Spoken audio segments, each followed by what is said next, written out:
Hello everyone, welcome to Skill IQ. Skill IQ में आपका स्वागत है। तो भारतीय इतिहास की बात कर रहे थे और पॉइंट नंबर 20 के ऊपर फोकस करें। संगम युग कम पूछा जाता है बट इम्पोर्टेंट है और डिफ़िकल्ट भी उतना ही है। ठीक है, तो साउथ के जो हमारे राज्य हैं उनके बारे में बात कर रहे हैं। तो आज हमारा होगा संगम युग।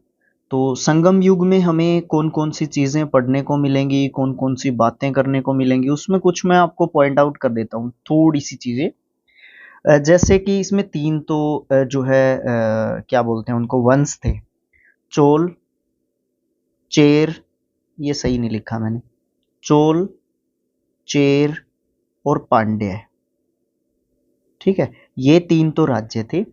चेर बहुत कम, चोल दूसरे नंबर पे, मतलब तीसरे नंबर पे चेर, दूसरे नंबर पे चोल और पहले नंबर पे पांड्य थे, जिन्होंने संगम युग में काफी सालों तक योगदान दिया था। ठीक है, एक बात तो ये।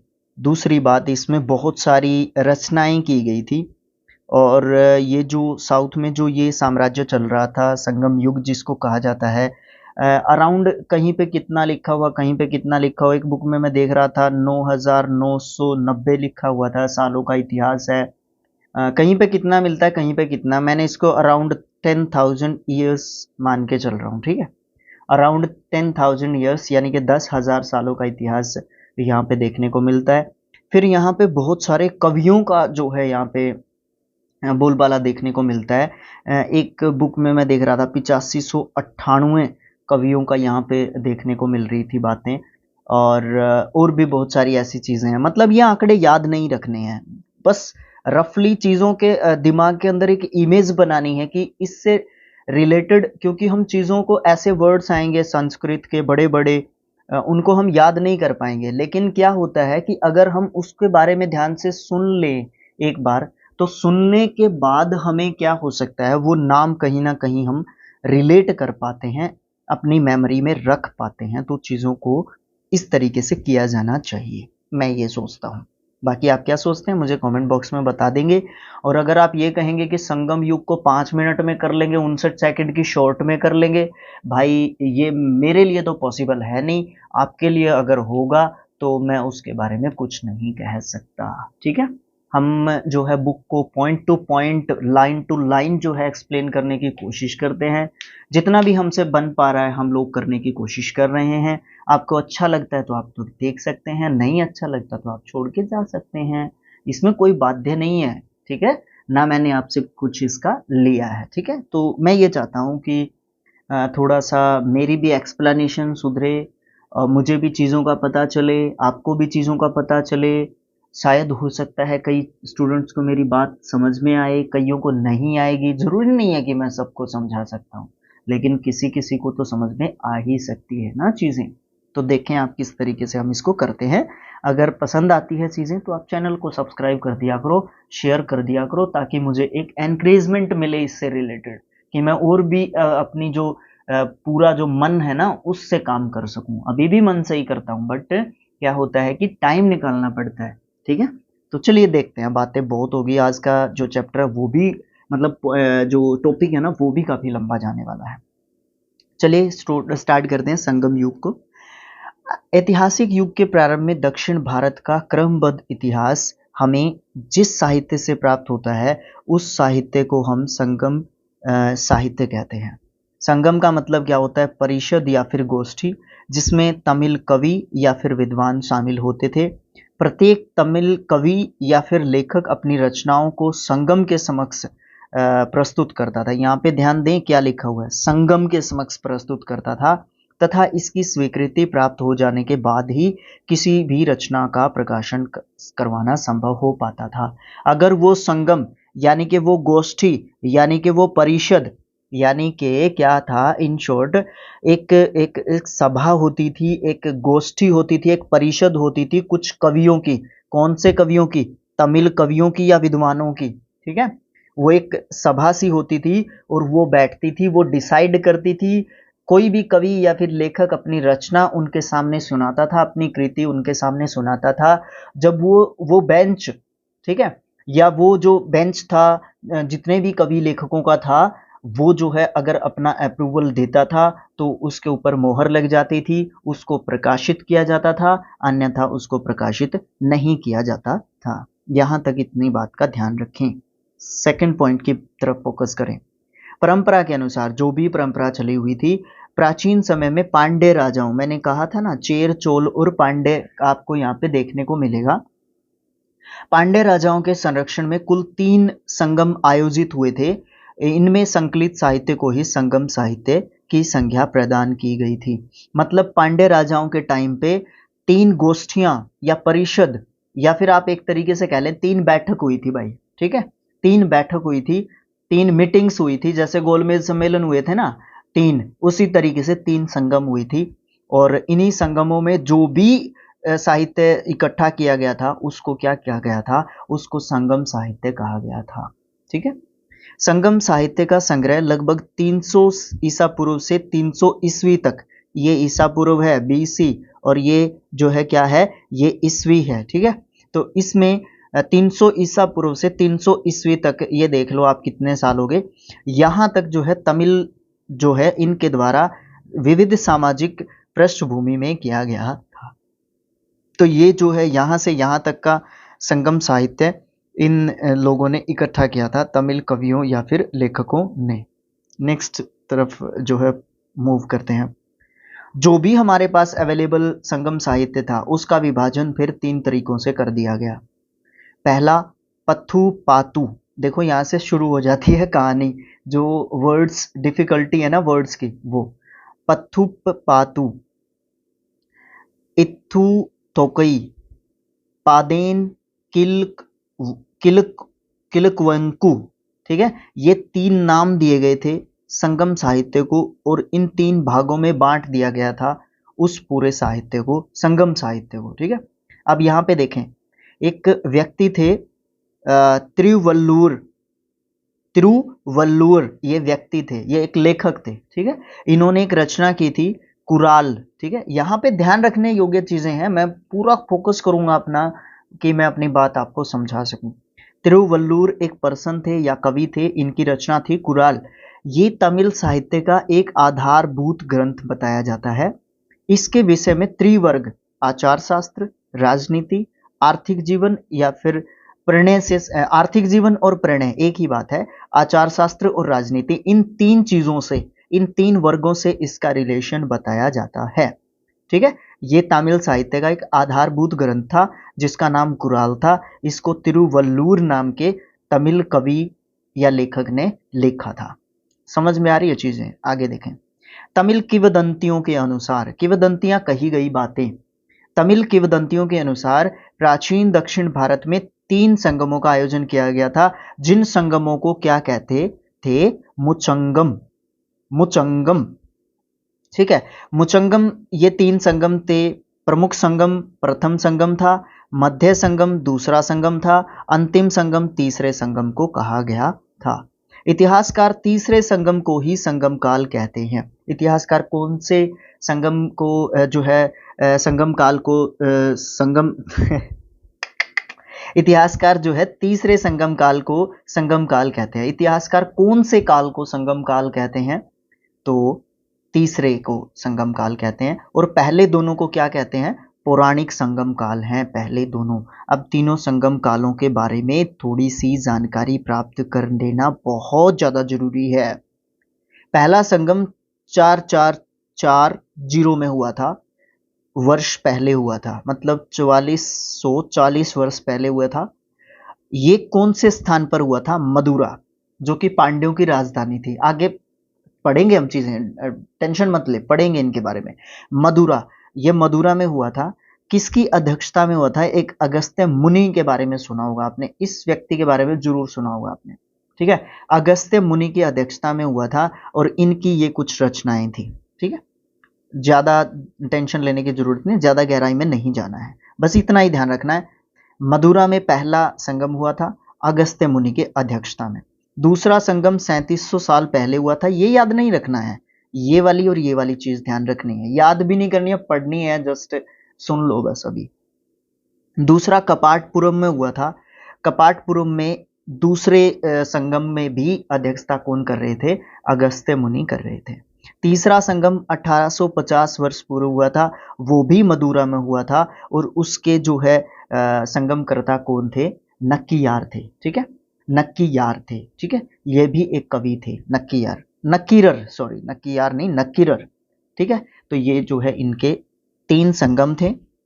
ठीक है, संगम वंश के साहित्य के या संगम साहित्य के 3 जो है संगम हुए थे, मदुरा, कपाटपुरम मदुरा में, अगस्त्य अगस्त्य और नक्कीरर की अध्यक्षता में। मुझे ऐसा लगता है कि कुछ आपको थोड़ा सा आसान तो जरूर लग रहा होगा। ठीक है, कवियों और विद्वानों की परिषद के लिए संगम का नाम प्रयोग किया गया था।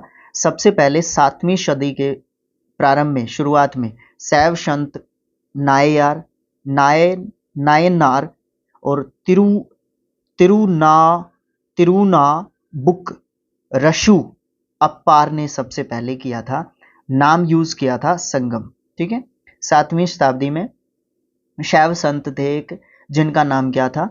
तिरुनावुक रशु। इसने जो है सबसे पहले संगम शब्द का इस्तेमाल किया था। नेक्स्ट, संगम काल के बारे में कुछ विवरण देते हुए दूसरे भी कुछ स्रोत हैं, इनके बारे में भी देख लेते हैं।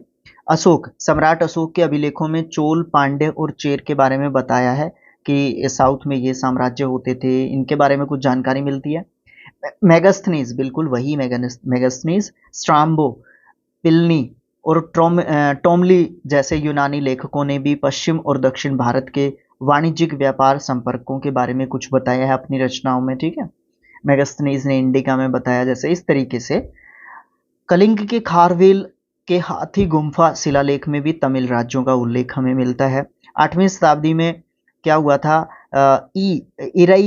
इरैयानार अगमपोरुल, इरैयानार अगमपोरुल के भाष्य की भूमिका में तीनों संगमों का वर्णन जो है एक तरीके से किया गया है। तो ये 4 बातें भी जरूरी हैं। इनमें से 3 के बारे में हम बड़े अच्छे तरीके से जानते हैं, चौथी थोड़ी सी कम जानते हैं। ठीक है, तो यहाँ से भी हमें कुछ कुछ जो है इन साम्राज्यों के बारे, इन जो है राज्यों के बारे में हमें पता चलता है।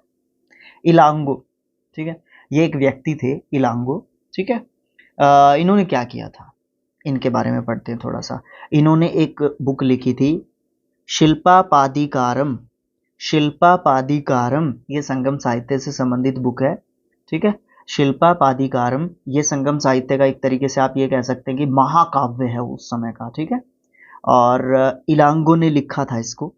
ये पायलों का गीत भी इसको कहते हैं। ठीक है, ये एक उत्कृष्ट रचना है जो तमिल की जनता में राष्ट्रीय काव्य के रूप में जानी जाती है या महाकाव्य इसको बोला जाता है। इसमें 30 सर्ग हैं जिन्हें 3 खंडों में बांटा गया है और लिपिबद्ध किया गया है, एक प्रॉपर भाषा में लिखा है, तमिल में लिखा गया। मतलब यह बौद्ध रुझान वाला महाकाव्य है, मतलब बौद्ध धर्म का ज्यादा इसमें बोलबाला देखने को मिलता है। इसमें कावेरी पट्टन ये जगह का नाम है, उसके कोवलन, कोवलन भी जगह है, वहां की जगह है एक कोवलन, उसकी सॉरी कोवलन एक व्यक्ति का नाम है, कावेरी पट्टनम के थे। ठीक है, कावेरी पट्टनम के थे। उनकी पत्नी कानिनी, कणगी, कणगी उनकी पत्नी कौन है? कणगी है। और नर्तकी थी उनकी एक माधवी। उनकी जो है प्रेम प्रसंग के बारे में हमें शिल्पाधिकारम में जो है जानने को मिलता है। और शिल्पाधिकारम जो है किसने लिखी थी? इलांगो नाम के तमिल राइटर ने लिखी थी। ये बुक कौन से साहित्य से संबंधित है? ये संगम साहित्य से संबंधित है। इसमें कौन सी जगह का वर्णन किया गया है? इसमें कावेरी पट्टन का वर्णन किया गया है। इसमें 30 सर्ग हैं, उनको 3 खंडों में बांटा गया है। बौद्ध धर्म का रुझान देखने वाला एक महाकाव्य इसको कहा जाता है। और कोवलन नाम के व्यक्ति, उनकी पत्नी कणगी और उनकी जो नर्तकी थी माधवी, उनके प्रेम प्रसंग की इसमें वर्णन किया गया है। ठीक है, नेक्स्ट पेज पे मतलब नेक्स्ट पॉइंट पे मूव करते हैं। मदुरा, मदुरा के बौद्ध धर्मावलंबी व्यापारी शीतलई सतनार, शीतलई सतनार, शीतलई सतनार ने मणिमेकलई की रचना की थी। ये आप एक तरीके से ये कह सकते हैं कि दूसरा जो है महाकाव्य इसको कह सकते हैं आप। ठीक है, शीतलई सतनार एक व्यक्ति हैं, इन्होंने मणिमेकलई नाम के एक ग्रंथ की रचना की थी और इसमें भी 30 सर्ग हैं। ठीक है, इसमें भी 30 सर्ग हैं और इसके अलावा एक प्रस्तावना भी इसके अंदर लिखी हुई है। इसमें जैन धर्म की जो है प्रभुता आपको देखने को मिलती है। इसमें राजकुमार उदय कुमारन और मणि मैक्लई यानी कि कोवलन ये जो है इनका दूसरा नाम मणि मैक्लई जो है एक तरीके से इनका दूसरा नाम भी आप इसको कह सकते हैं, मणि मैक्लई या फिर कोवलन। और उनकी जो नर्तकी थी माधवी, उसकी पुत्री, माधवी की जो पुत्री थी ना, नर्तकी थी जो उसकी पुत्री की प्रेम कहानी के बारे में बताया गया है। ठीक है, सही है बात है, ठीक है। इस ग्रंथ की कहानी दार्शनिक या शास्त्रार्थ संबंधी बातों के लिए जानी जाती है। इसका क्योंकि इसमें थोड़ा सा प्रेम प्रसंग के साथ साथ जो है दार्शनिक और शास्त्रार्थ के बारे में भी बात की गई है। इसका महत्व जो है धार्मिक रूप से ज्यादा है। नीलकंठ शास्त्री के अनुसार ये बौद्ध लेखक दिंडनाथ की कृति न्याय प्रवेश पर आधारित है। अब ये एक बौद्ध धर्म में एक लेखक हुए हैं दिंडनाथ, ठीक है। उन्होंने 5वीं शताब्दी के दौरान एक रचना लिखी थी न्याय प्रवेश। ये कुछ जो है उससे मेल खाती है, ठीक है। मणि मैक्लई ये एक रचना का नाम था, ओके। तीसरी जो रचना थी या तीसरी जो चीज थी वो थी जीवक चिंतामणि। संगम काल के बहुत बाद की रचना है, ये भी एक रचना है जीवक चिंतामणि। इसकी रचना जो है वो जैन भिक्षु थे एक, जिनका नाम था तिरुक्तक देवर। ये जो है तीसरी रचना इन्होंने जो है एक तरीके से लिखी थी, ओके।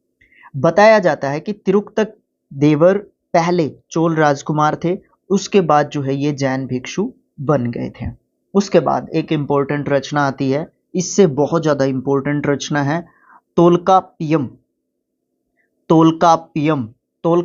एक तमिल व्याकरण है जिसके अंदर जो है तमिल में व्याकरण बताई गई है, मतलब तोल्कापियम जो है इसका एक तरीके से नाम है, ओके।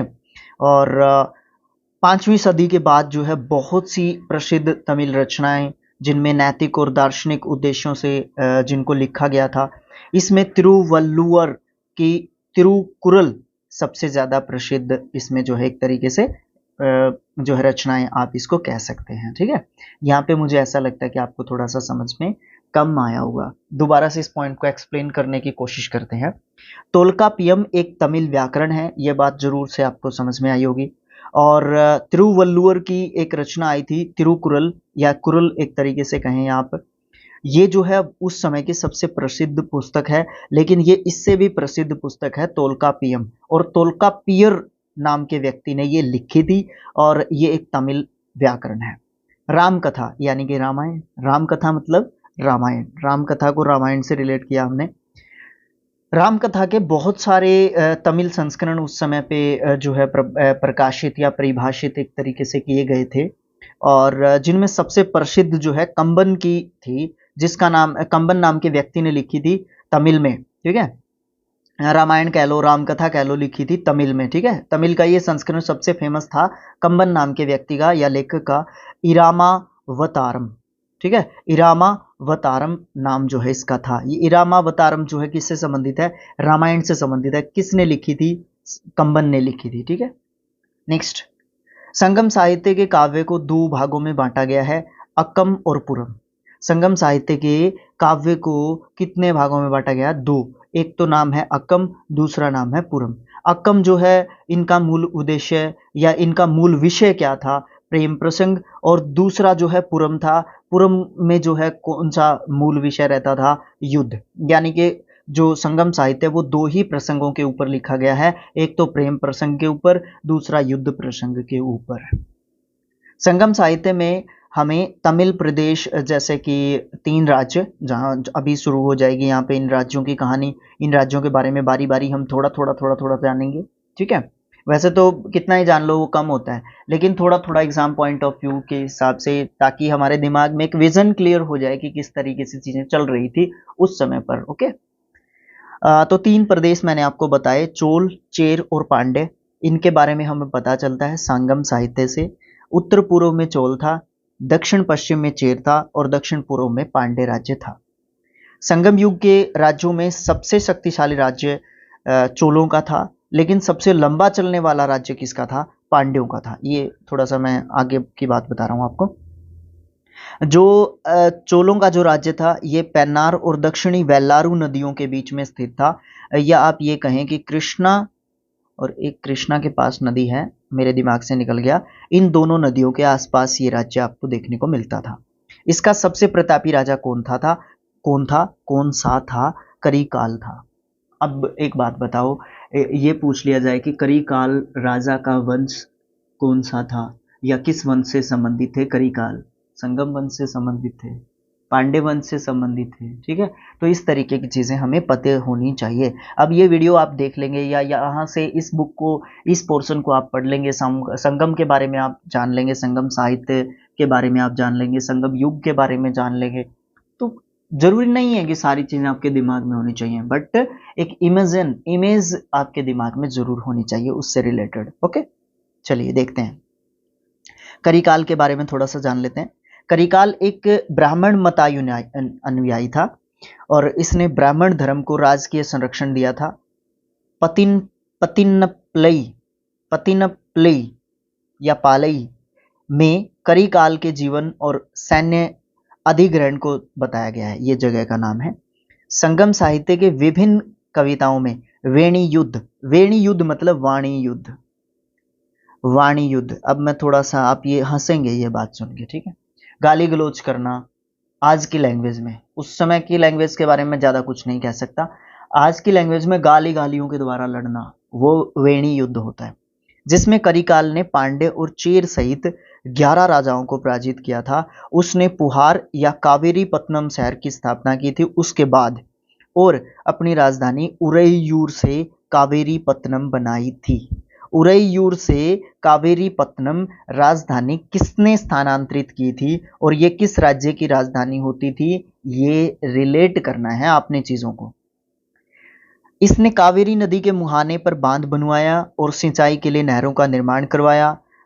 पेरूना नुनून पादे में करिकाल को संगीत के सप्त स्वरों का विशेषज्ञ बताया गया है। ये रचना है किसी व्यक्ति की, ठीक है, ठीक है। ये कोई रचना है जिसमें ये बताया गया कि करिकाल जो था वो संगीत के 7 सुरों को जानता था। नेक्स्ट है संगम युग के बारे में पढ़ते हैं। संगम युग तो पढ़ ही रहे हैं। संगम युग में दूसरा राज्य था चेर, ठीक है, चेर। दूसरा राज्य कौन सा था? चेर था, जो आधुनिक में केरल प्रांत के आसपास स्थित था, और इस राज्य में प्रमुख राजा हुए थे उदयनजीरल, जो लगभग 130 ईस्वी के आसपास राज कर रहा था। दूसरे राजा थे इसमें नेंदुजिरल आदल, जो 155 के आसपास राज कर रहे थे। और तीसरे थे इसमें सेनगुट्टुवन, जो लगभग 180 ईस्वी के आसपास राज कर रहे थे। तो ये 3 फेमस राजा जो है कौन से युग के थे? संगम युग के थे। संगम युग में कौन से राज्य के थे? 3 ऑप्शंस मिलेंगे, डी नन ऑफ दीज मिलेगा, तो उसमें ऑप्शन नंबर जिसमें भी लिखा हुआ होगा चेर को लगाना है। ऐसे पूछ लेता है भाई, पूछ लेता है एग्जामिनर का, कुछ भी नहीं पता वो क्या पूछ लेगा। सेनगुट्टुवन ये जो है कौन था? तीसरे प्रकार का राजा, तीसरा राजा था ये। इसने अधिराज की उपाधि ग्रहण की थी। अधिराज की उपाधि किसने ग्रहण की थी? सेनगुट्टुवन ने। इसने पतिनी नामक जो धार्मिक संप्रदाय है उसकी स्थापना की थी।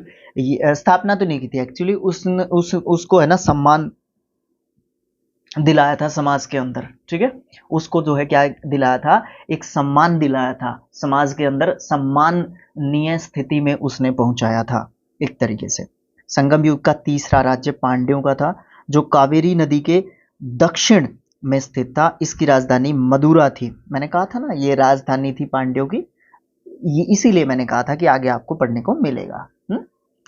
पांड्य राजाओं में नेंडुजेलियन जो लगभग 210 ईस्वी के आसपास राज कर रहा था, और ये जो है पांड्य राज्य का सबसे ज्यादा शक्तिशाली राजा माना जाता है, ठीक है, सबसे शक्तिशाली राजा था।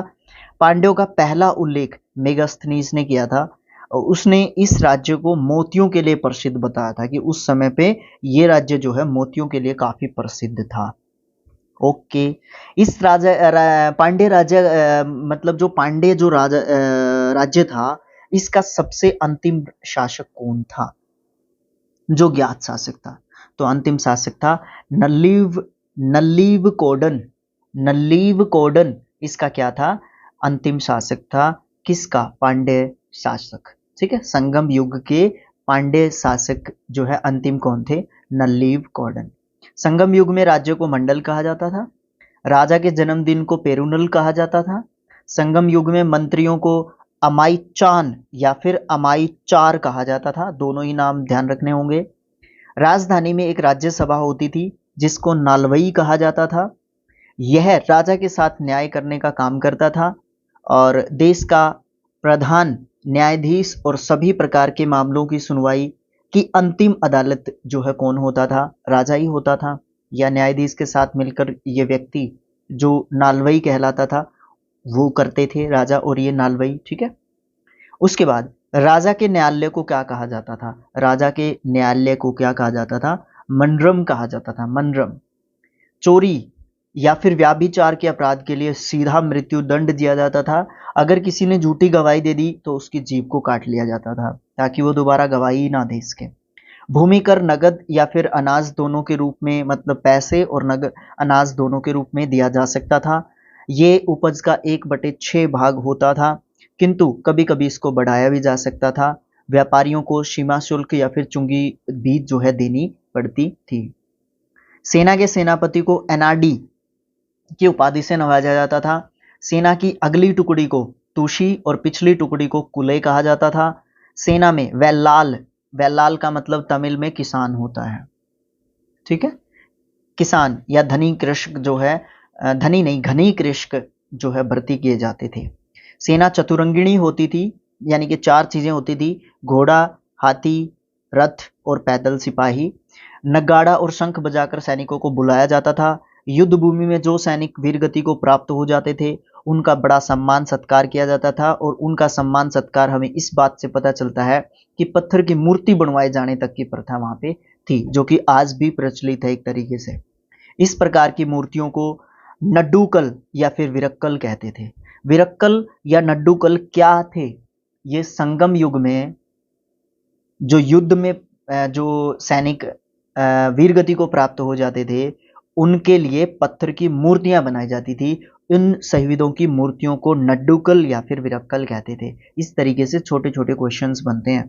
ठीक है, और हमें ये लगता है कि हमने तो कभी इन चीजों के बारे में पढ़ा ही नहीं, लेकिन गहराई से नहीं पढ़ा हुआ होता ना कई बार। ठीक है, युद्ध में जब राजा पराजित हो जाता था तो उसको आमरण अनशन पर बैठा दिया जाता था, और ये एक तरीके का अनुष्ठान होता था, और इसी प्रकार से उसकी मृत्यु जो है हो जाती थी।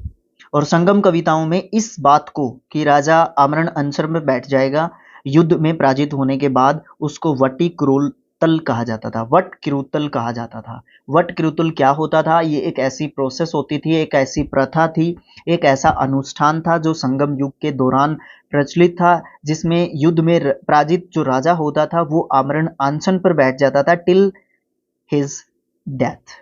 ओके, जब तक उसकी मृत्यु नहीं हो जाती थी। राजा अपने आवास की रक्षा के लिए सशस्त्र महिलाओं को रखता था। जी हाँ, बिल्कुल आपके सही कान हैं, सही सुन रहे हैं, महिलाओं को रखता था सशस्त्र।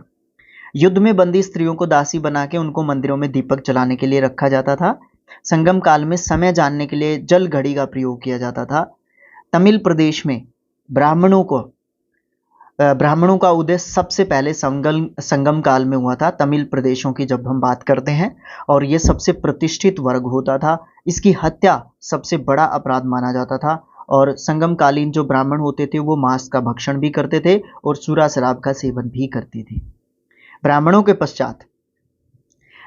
पश्चात संगम युग में वेलार यानी कि किसान वर्ग आता था जो खेती बाड़ी का काम करता था। वेलार के प्रमुख को वैलीर कहा जाता था, और खेतों में काम करने वाले मजदूरों को कडेसियर कहा जाता था। थोड़ा सा ऑफ द ट्रैक बात कर लेते हैं, संगम काल में कुछ अन्य वर्गों की बात कर लेते हैं। पुलैयन दस्तकारों का एक वर्ग होता था जो रस्सी या फिर पशु चर्म की सहायता से चारपाई या चटाई बनाने का काम करते थे। जो चारपाई या चटाई बनाने का काम करते थे दस्तकार होते थे, और उनको पुलैयन कहा जाता था। पुलैयन। एनियर शिकारियों की एक जाति होती थी, और मलवर लूटपाट करने वाली एक जाति होती थी जिसको मल्लवर कहा जाता था।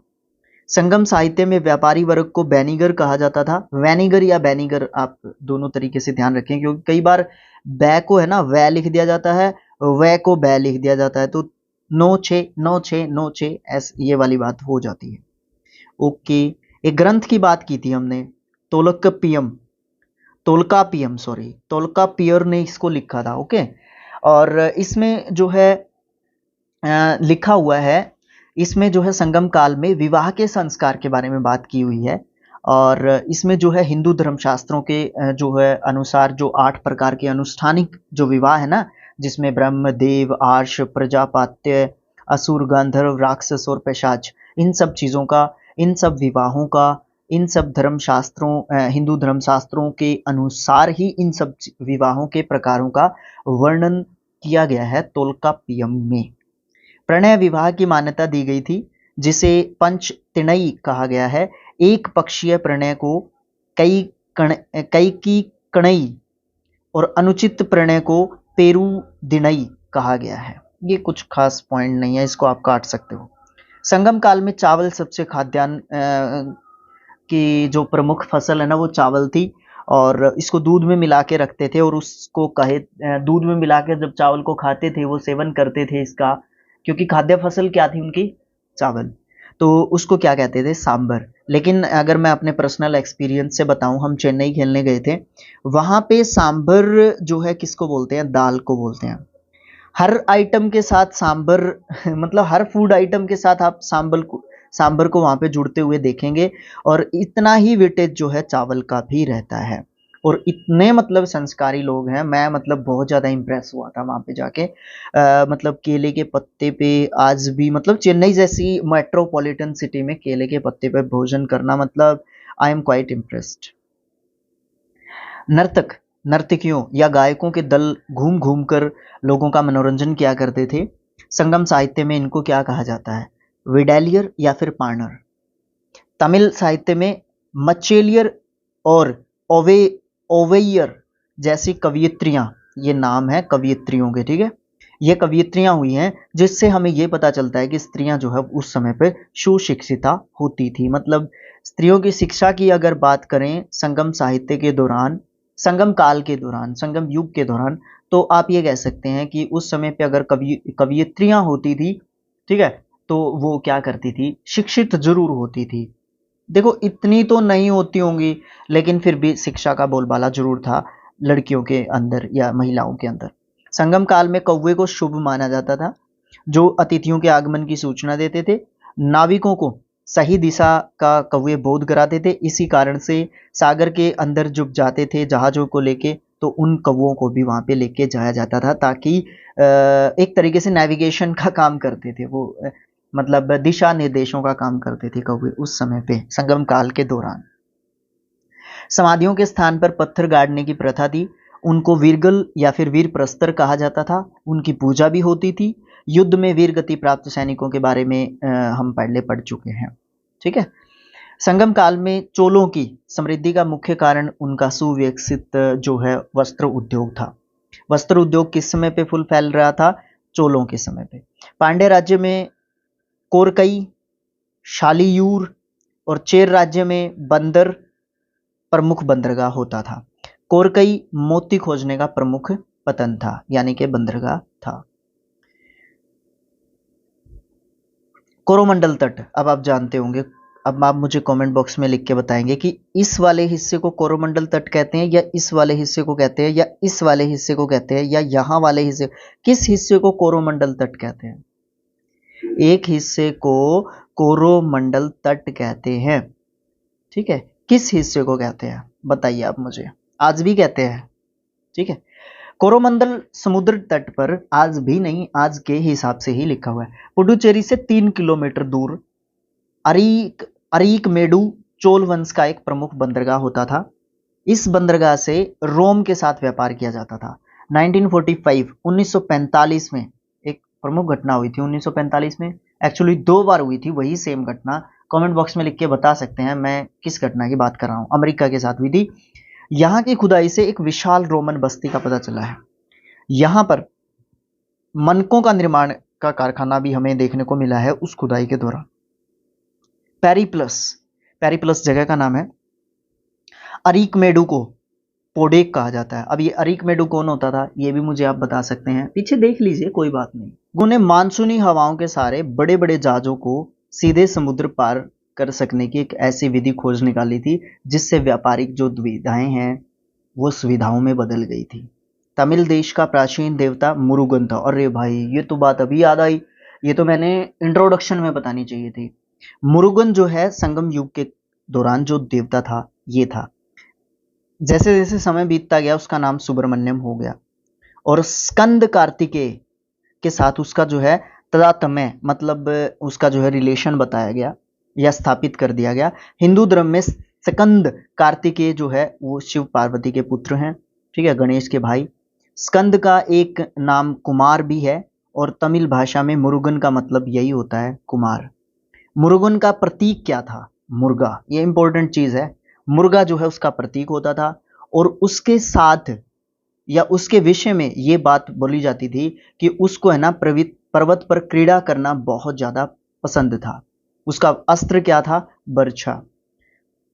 कुर्वस, कुर्वस नाम का एक पर्वतीय जनजाति थी और ये स्त्री को, इस जनजाति की स्त्री को जो कि कुर्वस की पर्वतीय एक जनजाति थी, इस कुर्वस जनजाति की महिला को मुरुगन की पत्नियों के रूप में जाना जाता है।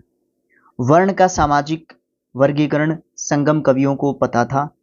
संगम साहित्य में पवित्र या फिर जादुई शक्तियों को जो है बहुत ज्यादा महत्व दिया गया था और जिसको क्या कहा गया है?